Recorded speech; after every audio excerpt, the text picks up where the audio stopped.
Alright guys, welcome back to the JellybeanSniper.net NFL podcast. Now, there's a lot that's been going on lately. There are a lot of trade rumors, there are a lot of trades, there are tampering charges, there have still been signings and cuts and controversial signings and just certain teams where you look at them and go, what the heck are you even doing? But the most recent news that I feel like is the most relevant that is being underplayed is the NFL owners meeting happened, and there's a lot of stuff that came out about proposed rule changes, whether it's they're continuing to try and reinvent the Calvin Johnson rule, which they're clearly not trying to do. Again, it's one of those things where they can't figure out the perfect rule. We all think we can, but they really can't, because for every play like Des Bryant or Calvin Johnson makes, you still have someone who isn't nearly as talented, who can't do nearly as much in that small amount of time, and they will start getting catches where it clearly should not be a catch. You've got goofy rules being proposed, like moving the extra point back, whether it's to the 15-yard line, which seems like that might be happening. Belichick wants it at the 30. That seems like it's a little too far back. You've got Jim Irsay of the Colts being the complete nut job that he is, saying that you should be able to go for 2 points from the 1-yard line, and then you should be allowed to kick like a 50 or 60-yard field goal attempt for another extra point and make it a 9-point play. There's a lot of stupid rules that they're proposing nowadays in the NFL. Some of them make a little sense. They're trying to put fixed cameras on the goal lines and the sidelines and all of that stuff to make sure that you can always get one accurate fixed camera angle for some of these challenges. But, again, we've got plenty of goofy rules.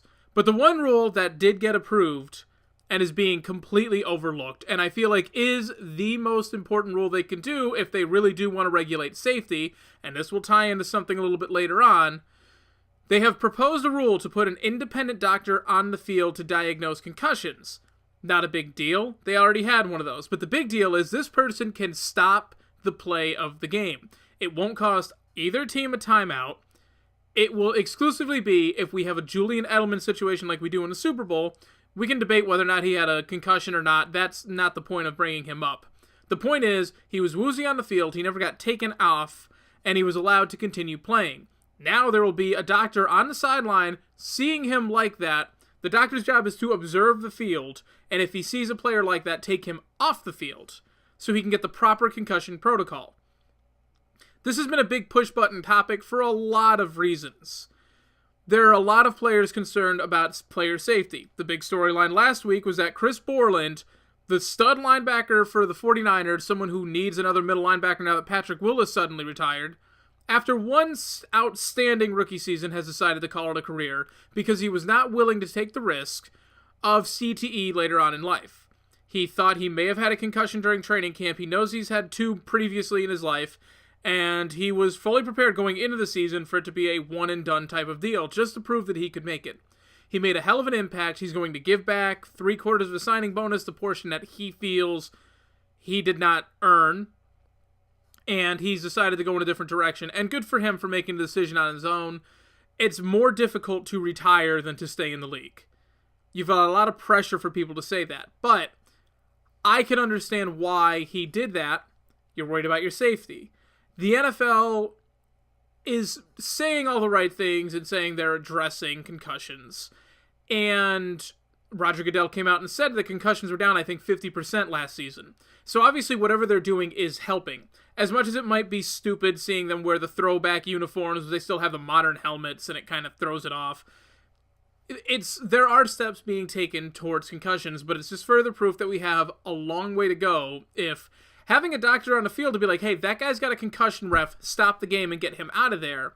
If this is a revelation after 2 or 3 years of this becoming more and more in the forefront, we have a long way to go. And I'm not calling out the NFL for not doing this sooner. But as soon as they made the ruling, my first thought was, why wasn't this already a thing? Obviously, there's some things that says, oh, well, duh, of course that's something you're going to do. But it's easy to say that in retrospect when it's already been suggested, but there are obviously a lot of leaps and hurdles that we have to go through in order to make sure that this, the NFL is safe for everybody. And Chris Borland was not willing to be part of the learning process and the feeling out process, because there's still a lot of research left to be done. NFL athletes do live long, fulfilling lives after football, despite what people might think. Yes, they're going to be sore waking up in the morning. Yes, they might limp later on in life. Yes, they might have back problems and knee problems and shoulder problems at an earlier age than most people. They may be more inclined to have, or more susceptible to have arthritis-like syndromes. Alzheimer's is something that keeps getting thrown out there, but it's still a very rare chance. You are 4 times more likely to get early onset Alzheimer's if you played in the NFL. This is true. What they don't tell you is that you have a 0.17% chance of getting Alzheimer's as an NFL player. Still not a huge thing, but the clickbait has to say that it's 4 times more, because that's how you get people to go to your website and read your stupid sports blog, saying this is somebody who's doing a stupid sports podcast on YouTube. There is a lot left to learn about concussions, and I am happy every time the NFL takes a step towards really protecting the players. I hate some of these rule changes. I hate how protected the offensive players are, but at the same time, I appreciate the fact that they're going to be able to live long, fulfilling lives.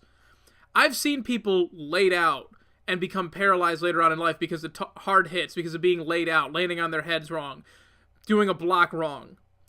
I'm in agreement. I believe it was Colin Cowherd who was saying that kickoffs, probably not going to be in the NFL in about 10 or 15 years. Those will probably just be gone completely. They're not safe. Punts will probably still stay around because you have to do it, but kickoffs, you can do without them. You can just line up at the 20, 25, 30. Whatever the rules committee decides should be where it goes.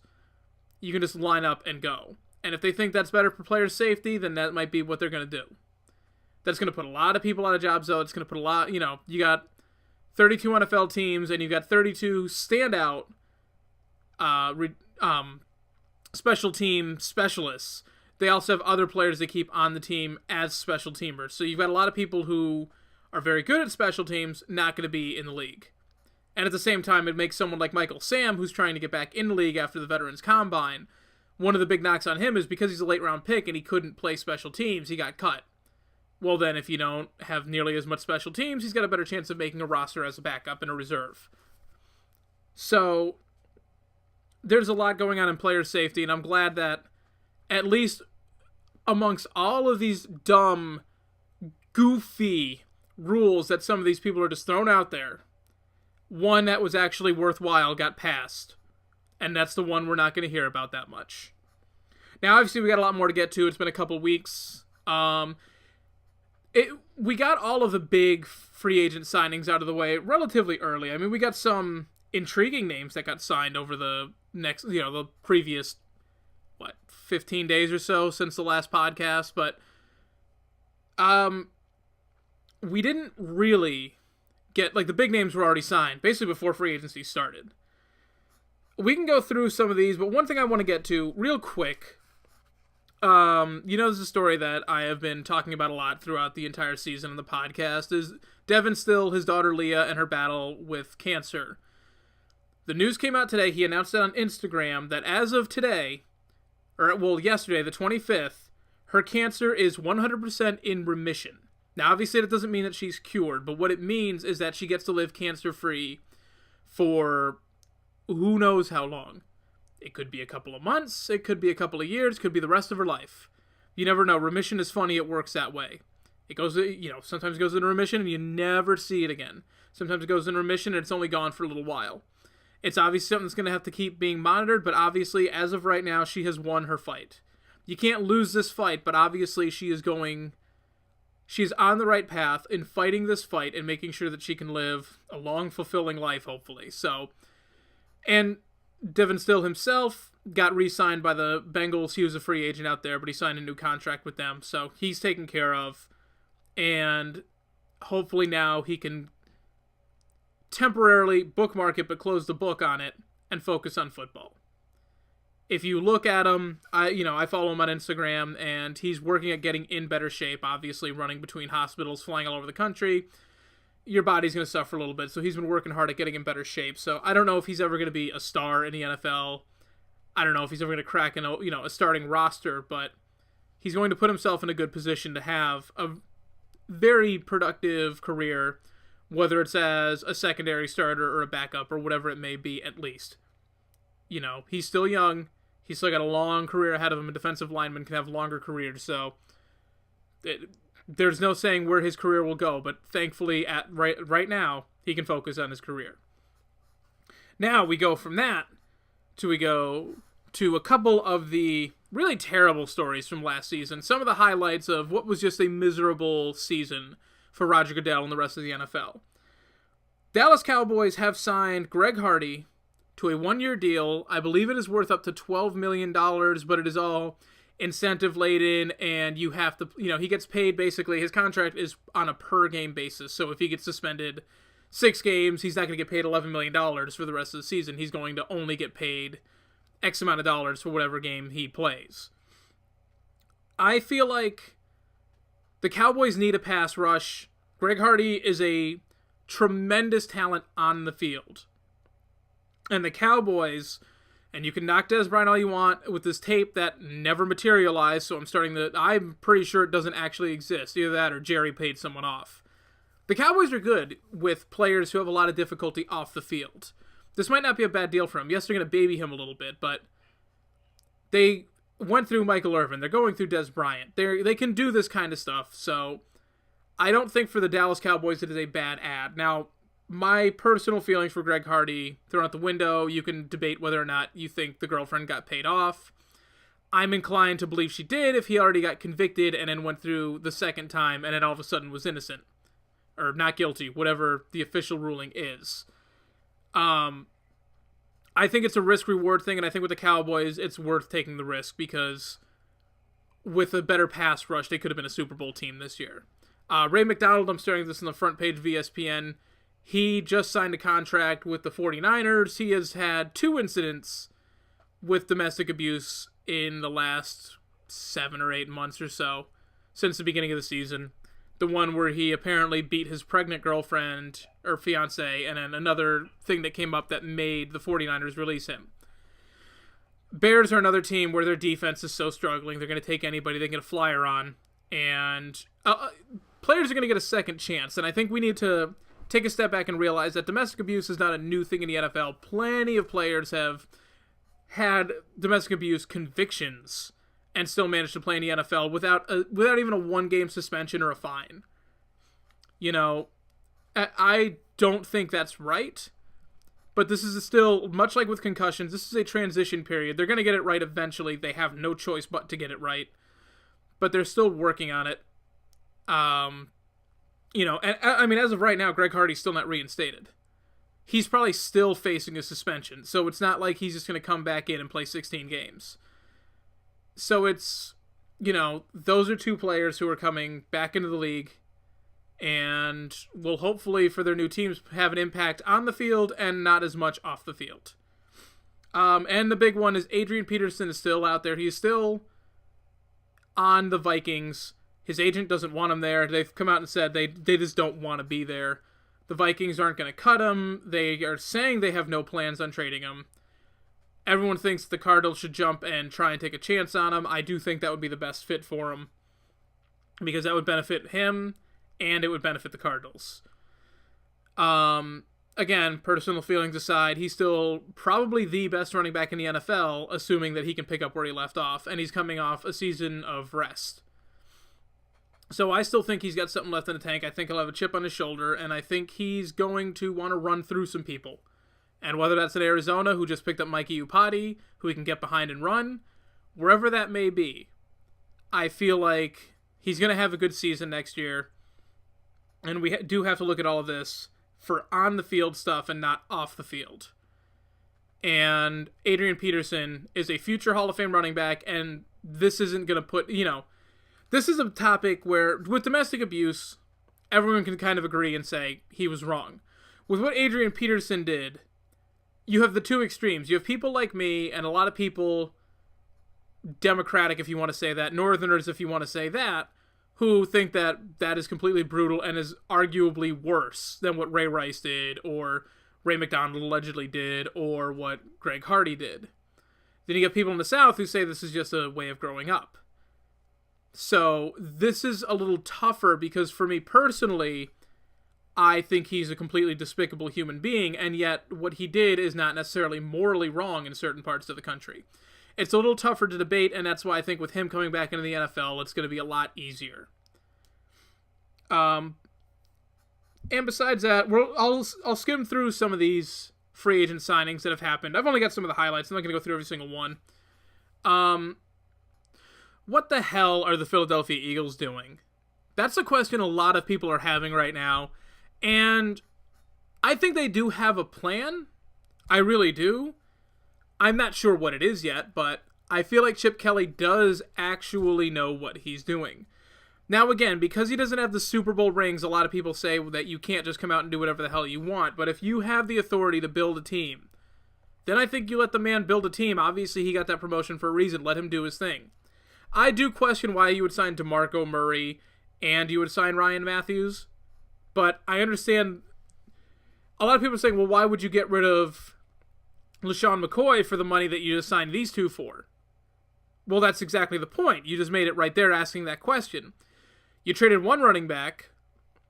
You got another one who is a better fit for what Chip Kelly wants to do, had a more productive season last year, and you got a secondary running back who can fill in as well in case something happens to DeMarco Murray, and you can make a debate about injury prone, whatever.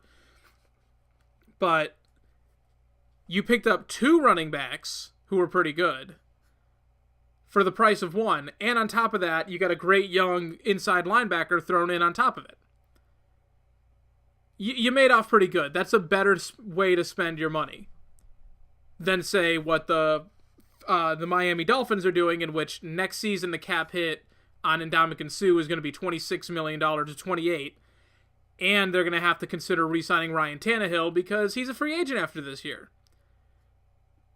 And if they exercise his option, that's going to put them over the cap. So it's a better allocation of your money, so I think that's fine. I don't understand Sam Bradford for Nick Foles. I understand that Bradford might be a better fit, but again, this is somebody who has played in about half of his games that he's been eligible for in the NFL due to injury. And you can argue about who's got the Eagles have a better offensive line. Well, not if they keep trading all of them. You can make all these debates, but at the end of the day, I would rather... I mean, they re-signed Mark Sanchez. They know he can fill in well.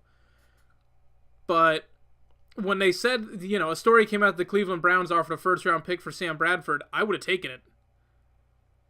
Chip Kelly said he didn't want to use Sam Bradford as a bargaining chip to go and get Marcus Mariota.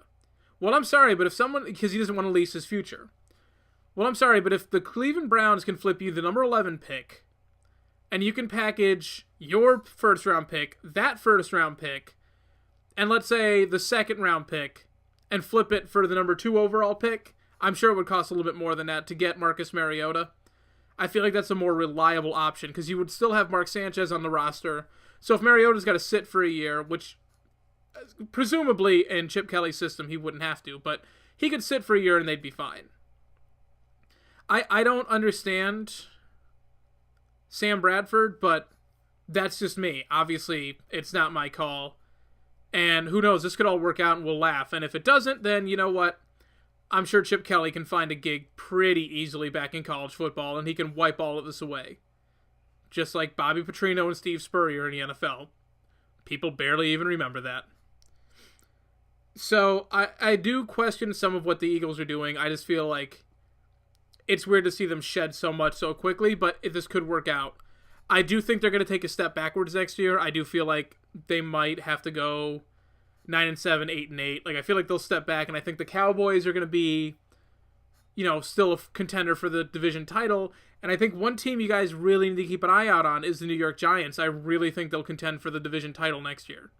I really firmly believe that, and I think they are going to pass over the Eagles unless all of these experiments by Chip Kelly work out perfectly.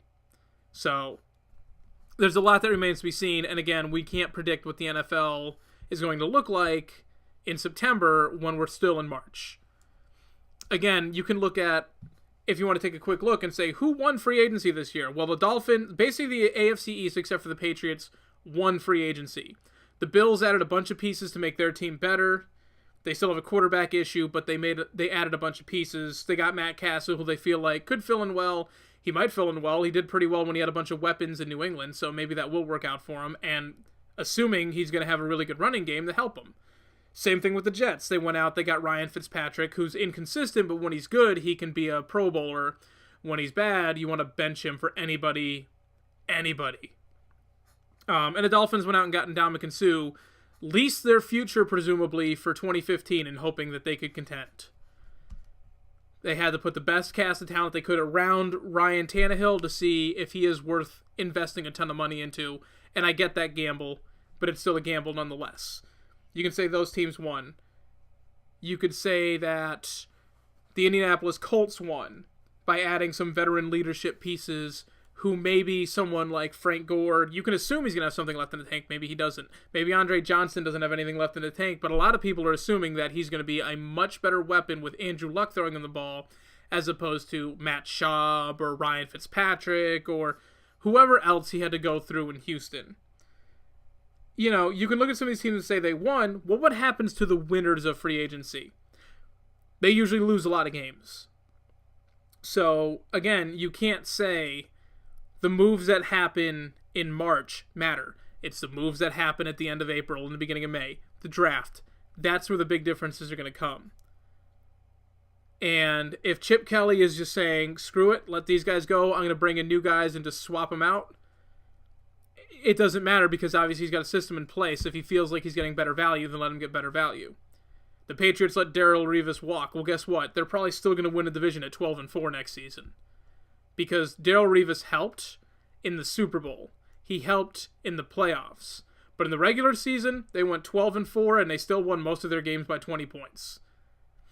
So, don't worry about who wins or loses free agency. Nobody wins or loses it. The only way you can win it is if you sit there next season, you've got a third-round pick as a compensatory selection because you didn't overpay for one of your own guys. But you also have to assume that you're like the Patriots and know how to draft well with those picks. Which is why you see the Ravens, the Packers, the Steelers, the Patriots always leading the league in how many compensatory picks they have. I believe the Ravens have the most compensatory selections since 1994, which is amazing when you take into account that the Ravens have only existed since 1996. So they lead the league, and they've done it in much less time. And yes, they have the Texans and the Jaguars and the Panthers. They're all near the bottom of that list, but again, significantly less time. So don't worry about what the Eagles are doing now. It will affect what they do next year, but you can't decide whether or not they did a good job or a bad job just yet. You have to let the season play out. Very rarely do the winners of free agency turn out well. Last year we had two. We had the Tampa Bay Buccaneers, who were holding the first overall pick, and we had the Denver Broncos, who, if it wasn't for a torn quad, maybe they would have at least made it to the conference championship game.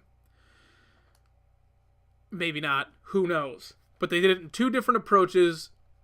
The Buccaneers went out and just picked fads, one-year wonders. Oh, Josh McCown looks like he's having a career revival. We'll take him to lead our team. Was the worst quarterback on their roster. Meanwhile, the Broncos picked up, oh, you're going to release DeMarcus Ware? We'll take him. We'll take all of your cast off so you can't afford because of cap casualties. We'll squeeze them under our cap, and then we'll contend next year. And it worked out pretty well. Doesn't hurt that for the first 8 games you're the best quarterback in the NFL. And then he got injured. And then he got worn out. So, winning free agency doesn't matter. That's why I think the Colts are in a better position to win free agency because they're adding veteran talent who should be able to help out that team. But it remains to be seen. You never know. You always want to make sure you draft well. That's why the Packers, the only player on the Green Bay Packers who has played for another team at any point in his career is Julius Peppers. That's it. Everyone else was drafted or an unrestricted free or an undrafted free agent signed directly to the Packers. And I'm looking at the free agency available list, and right now John Kuhn is sitting at the top of the list. You got to imagine he's going to be back. He's hit free agency almost every single year, I think, and he always just comes back. So, real quick, we'll get to some best available free agents, but let's just rapid fire through a couple of the signings that we got here that I thought were significant. We already mentioned Andre Johnson. He's going to from Houston to the Indianapolis Colts, and I do think he's going to be more dangerous. You're talking about a Hall of Fame caliber wide receiver. He's 34, yes, but he's finally playing with the best quarterback he's ever played with in Andrew Luck. And I think he will mesh well with T.Y. Hilton and give them what they used to get out of Reggie Wayne before, he got injured and Father Time caught up to him. Again, Reggie Wayne, someone else who I think should go into the Hall of Fame at some point. Torrey Smith went from the Ravens to the 49ers, hopefully giving them some deep threat. But I don't remember who said this, but basically he has now gone to San Francisco to watch Colin Kaepernick overthrow him by 15 yards on a fade route. Good for Torrey Smith. Mike Iupati, who I don't know if this happened in time for the last podcast, was hoping to go to the Bills. He didn't. He ended up going from the 49ers to the Arizona Cardinals, as I mentioned a little bit earlier. Again, if they get Adrian Peterson, that gives them a good blocking guard in front of them. Iupati is great at a run blocking. Not so much on the pass blocking, but if they can get a solid running back there, whether it's Peterson, whether they draft one, I think they want to have more. They want to run the ball and then just be extremely aggressive when they pass it. So I think that's a good signing for them. Brandon Browner, was he released? Was there an option not picked up? He's leaving. He's another cornerback leaving the Patriots after a Super Bowl run. He's going to New Orleans, who I didn't realize had money to sign people. I think that's a good pickup for them, but I still think that might be a 6-10 team next year, depending on how everything goes. Jordan Cameron, this was the interesting one. He had agreed with the contract to go back to Cleveland, and right before he signed it, Miami swooped in and made him an offer, and now he is going to Miami.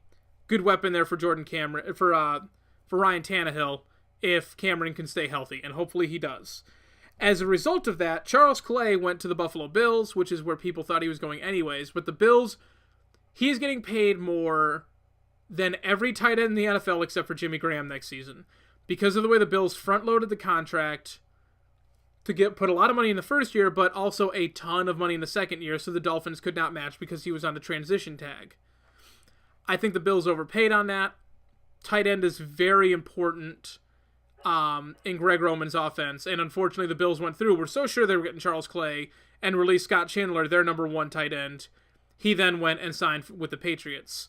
They would have been better off just keeping Chandler on the roster, I think, but maybe he just didn't fit what they want to do. Justin Forsett, the running back, 30 years old, re-signed with the Ravens.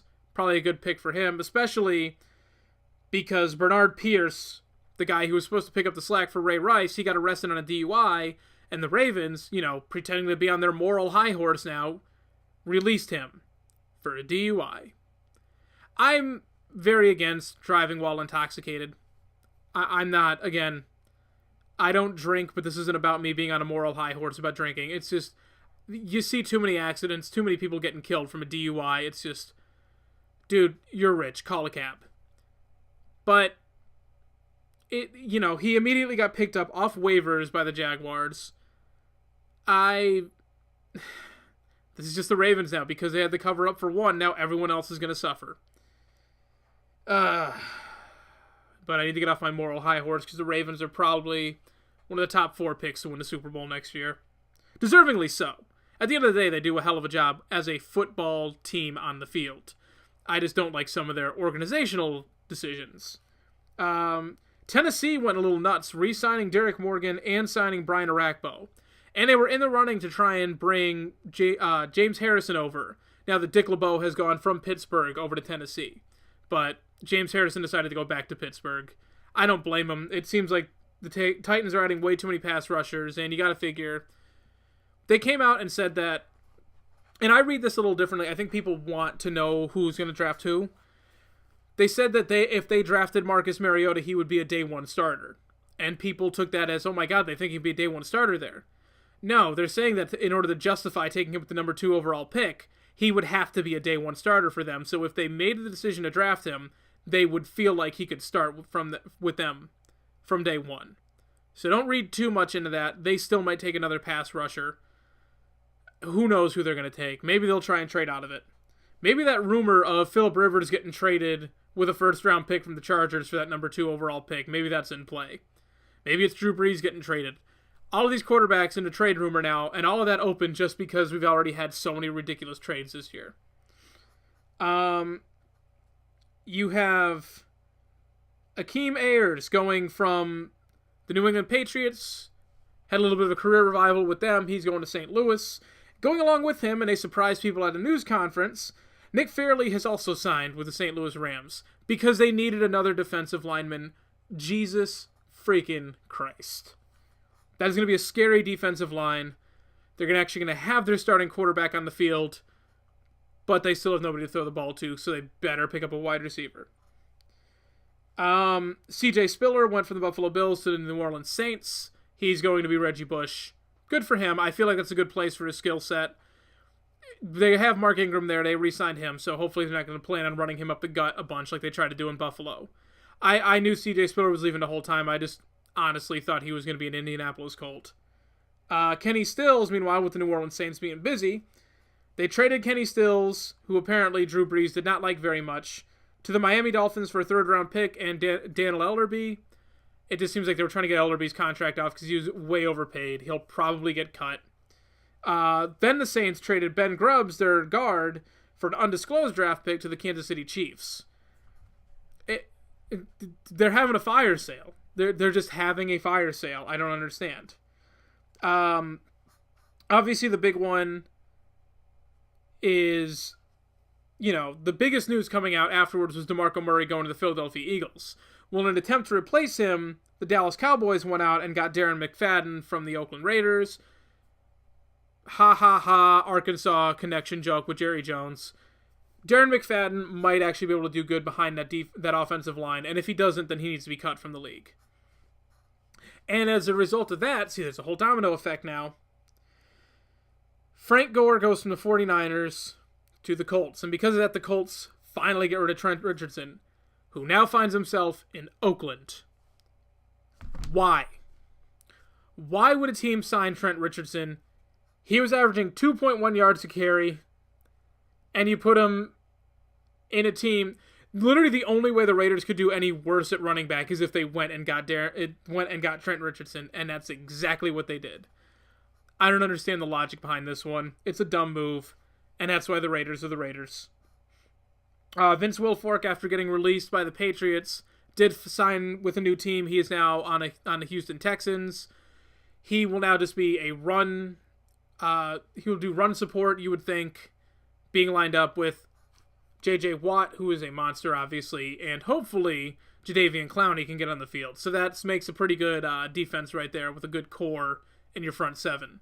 And there was a heartfelt letter from Vince Wilfork written to the Patriots, and Tom Brady replied with that.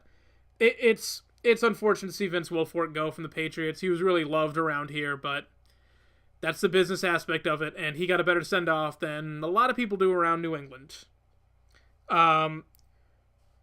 Reggie Bush went from the Detroit Lions. He's now a San Francisco 49er. They need more weapons in that offense because they completely lack them. I don't know what the 49ers are doing. A lot of people are trying to say that the 49ers are going to go like 4-12 next year. I have no faith in Jim Tomsula whatsoever, but there's enough talent on that team to at least get to 7 or 8 wins. And you can't say it's the division they play in because they're still the Rams and we don't know what they make up. I still think they can be at least a 500 team. Maybe they sneak in as a 6 seed. I don't think they're going 4-12, but anything's in play. Percy Harvin went to Buffalo for his first visit in free agency, stayed there for like 4 days, and people thought he just couldn't find another plane out. Turns out he's working on a contract, and he is signed to the Buffalo Bills. So the Bills, who want to go run heavy, trade for LaShawn McCoy to get a good running back in there, but then get Charles Clay, they get Percy Harvin, they already have Sammy Watkins and Robert Woods. They look like they're building up to try and have a pass-happy offense, like a spread offense, which I'm all for, because that means in the second round they can take Bryce Petty out of Baylor, which I would be completely fine with. And last and maybe certainly least, Dwayne Bowe, who had one good year and then was just a bum, got released by Kansas City. He got picked up by the Cleveland Browns. He actually went to a worse offensive situation than he had in Kansas City. Well, he'll be on the waiver wire come August 13th, that's for sure. And then we had the Veterans Combine. I mentioned that a little bit briefly. Michael Sam, who might get another look. Again, being a first active homosexual player, there's a lot of baggage that not a lot of people want to deal with, and they saw what happened with Tebow Mania. You came out and you tried to have your own Oprah reality show off the top of your, right out before your career even started. You need to have taken a step back. I think that part of it was handled wrong, and now he's made himself too much of a distraction. He's on Dancing with the Stars. Enough. Focus on your football career before you focus on the rest. It'll still be there. That's my thing. I don't care that he's gay, but I do care about the fact that he's made himself into a distraction, and that's why a lot of teams are saying no to him. But one positive from all of that is the Arizona Cardinals signed Nathan Slaughter, who ran a 4.4 at the Veterans Combine. I believe he was the only player signed. And you saw a lot of players. I heard a story about Michael Bush went in there. And again, when you go to the regular combine, the college players are practicing for months, training, specifically to run these track and field events. These guys do not do that, so they're not going to do as well. But Michael Bush went out there after being inactive for a little while. He was not the fastest guy, but he ran his 40, and I believe it was like a 4.99 or something like that, or a 4.9. And they told him his result, and I guess there were reporters all around him, and he heard his result, and he got this look on his face because he knew his NFL career was over. And people still wanted to ask him questions. It's like, leave the guy alone. That he just leave him alone. But otherwise, I mean, Nathan Slaughter got a contract, so the Veterans Combine was kind of worth doing. And I think in the future, players will have a better chance to prepare for this.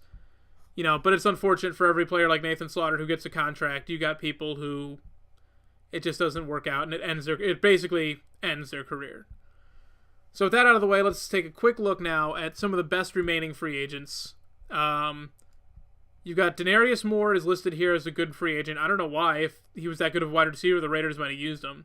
Again, Michael Crabtree is floating around out there, who I think just gets a pass for his age, but I wouldn't sign him. Rolando McClain is out there. He might end up back on the Cowboys. Who else is out here? I mean, then after that, it just sort of, Anthony Collins got cut by the Buccaneers.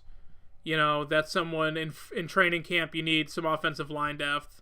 Jermaine Gresham, the tight end from the Bengals, he had to have back surgery, so who knows what he's going to look like this season. Steven Jackson, a longtime running back, he's floating around out there. He still wants to get into the game, but I think at his age and the miles he ran, I just don't know if that's going to happen for him. I hope it does.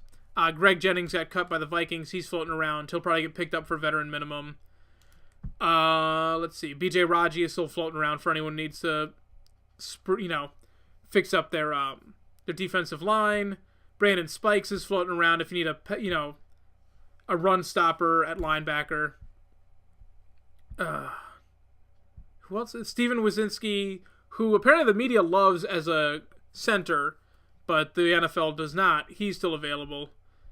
John Abraham's a free agent. He may or may not just end up retiring, which he hinted at before. Donnie Avery, if you want another cast-off Kansas City Chief wide receiver. Let's see. You got Evan Britton, the swing tackle from the Bears, floating around. You got Lance Briggs, the longtime linebacker from the Bears, if you need some veteran leadership there. I mean, this is how slim the pickings are. Terrence Cody, if you need a dog stomped. Okay, I'm sorry, that was in bad taste. Let's see, who else is floating around? Austin Davis is a restricted free agent if you want to offer him something. Cortland Finnegan got cut by the Dolphins. He might not show up. Matt Flynn's available again. Someone's going to throw money at him. Chris Hairston, the tackle from the Bills. Again, the Bills player just get more attention from me. He's available because he was restricted free agent and they didn't even put an offer sheet on him. Peyton Hillis, the Madden cover boy from 2010, 2009, whatever year it was. He's available again. I didn't know he was still in the league, but he got cut. So I guess that shows everything you need to know about him. Let's see. Who else is floating around? You can have Ryan Lindley if you want him. I would advise against it, though. I think if you need a quarterback, you would be better off calling up Tim Tebow. Let's see. Hakeem Nicks. He's available. If you need a wide receiver who drops everything. Terrence Newman, the cornerback, he's out there. He's a long-time, very, very good cornerback, but again, he's up there in age. That's just someone you bring in to sort of round out your secondary, not really bring him in to make a difference. Stephen Ridley, the running back from the Patriots, is available. Who else? I mean, there's really, this is how slim the pickings are now. You've got Brad Smith, who's a pretty good kick returner. He's a free agent right now if you need some secondary help. Ben Tate's available. I don't think anyone's going to be calling him. Charles Tillman, again, he's been injured too much. He might get one more year. Michael Vick is available. He doesn't even seem to want to play. He's reserved to be in our backup. So if you need a third-string quarterback getting paid way too much money, there you go. Reggie Wayne and Wes Welker are both free agents. I think both of them might end up retiring, though. And that's about it. I mean, it's all slim pickings. But again, these slim pickings are what makes a difference in a Super Bowl team. Going in there, getting the depth that you need, getting all of these players to fill out your roster and getting them on the best available deals. That's how you're going to win Super Bowls. That's how you're going to compete and get to January. So don't overlook any of these players that are still out there. Keep an eye on them. We've gone through the splashy free agents. Now we go through and make rosters and make championship teams. Or it doesn't matter. It'll just be the Packers who don't do anything and they win the Super Bowl next year. We don't even know. So anyways, that's all for this week. I will probably be back. I'll be back at least one time, I believe, before the draft starts. I don't know if that's going to be next week or the week after. It depends on what kind of news breaks. And then we will have a draft preview podcast as well as the draft recap podcast. I'm assuming things will get interesting. I have to assume some trades will happen in the top 5 or 10. It seems like it's going that way, especially if Marcus Mariota starts dropping like people think he will. So, anyways, guys, thank you so much for listening. If you like this podcast, please be sure to hit that little like button down below and share this with your friends. Let them know that I'm doing this. Obviously, you guys are liking this. It's the most successful thing on this channel. But be sure to subscribe so you make sure to keep up on all of my podcasts when they happen, as soon as they happen.